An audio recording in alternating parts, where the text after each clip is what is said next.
We continue our Connect to Congress initiative with U.S. Congressman Darin LaHood of Illinois' 18th District. Congressman, the big topic right now on Capitol Hill is gun control and mental health. Where do you stand on these issues, and what do you think needs to happen to keep schools safe? Well, as the father of 3 school-age children, my heart goes out to the victims here and what occurred here. And we need to figure out from a public policy standpoint what needs to be done, and also balancing the rights of law-abiding citizens. I give the president credit for banning bump stocks. It's something that should have been done after the Las Vegas shooting. I wrote a letter to the ATF asking them to do that, and I'm glad that's being done. Secondly, I think we have to look at the issue of background checks. There's a bill introduced by Senator Cornyn that would help with our NICS background check. Right now, it's illegal to purchase a weapon if you're a convicted felon, if you've been convicted of domestic violence, either at the misdemeanor or felony level. And lastly, if you've been diagnosed with mental illness. But that last part has not been part of the background check. That information has not been put into that system. So we need to change that so that people that suffer from mental illness, and not everybody does, but those people that do shouldn't be able to purchase a weapon. And then lastly, I think it's a state issue, but looking at the proper age to purchase a weapon. Every state is different. Montana is different from Illinois. Utah is different from New York. But having states determine that proper age, I think looking at raising the age to purchase an AR-15 or assault weapon should be part of that conversation.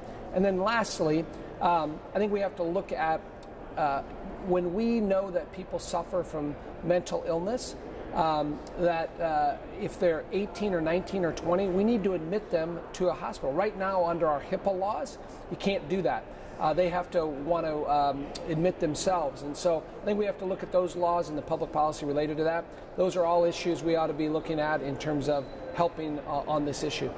This week, you met with President Donald Trump to discuss trade. What were your takeaways from that meeting? I was honored yesterday to go to the White House to meet with the president along with a number of other members to talk about trade. And what I told the president and I told his team is trade is vitally important to central and west central Illinois. Pulling out of NAFTA, I think, would be a mistake. 40% of the corn and soybeans grown in central and west central Illinois goes somewhere around the world. 99% of the corn that Mexico imports comes from the United States, much of it from central Illinois. So I think the importance of NAFTA, whether it's Caterpillar tractors or John Deere equipment or corn and soybeans and ethanol, NAFTA is vitally important. And if you look at the ag sector, ag's the #1 industry in the state of Illinois. Our commodity prices are relatively low now. Trade helps with that. I think NAFTA, we can look at ways to tweak it and fix it, and that's what I told the president, but we shouldn't be thinking about pulling out. I think it would have a devastating effect on our agriculture community. The House voted on a bill earlier this week to help fight human trafficking. What would that bill do?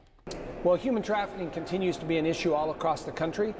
People that are engaged in sex trafficking, which is a huge issue, also forced labor. And so we passed a bill yesterday that specifically targets internet sites that sex traffic. Right now that goes on. We're trying to put a stop to that, so making changes to the law as it relates to the criminal penalties of people that engage in that, and making sure we're going after people that engage in this type of behavior on the internet. It continues to go on.